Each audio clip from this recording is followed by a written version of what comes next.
गावी जायचं होय नाही करत करत आज अखेर तो दिवस आला आणि आज मला गावी जायचं आहे माझ्या माहेरी. बरोबर 1 वर्षानंतर मी माहेरी चालले होते.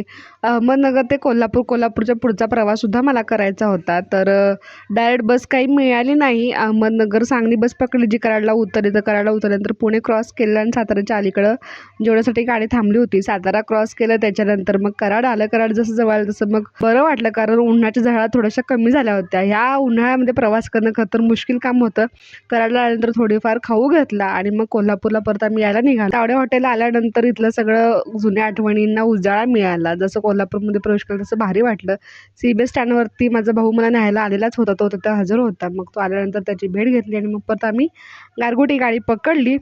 असा हा उन्हाळ्याचा आमचा प्रवास होता. गारगोटी गाडीतून पकडून मग आम्ही गावी यायला निघालो. हे CBS स्टँड आहे कोल्हापूरचं. संध्याकाळ होत होती. सकाळी 6:30 7:30चा प्रवास. रात्री 9 9:15 वाजले घरी यायला. पुढचा व्लॉग नक्की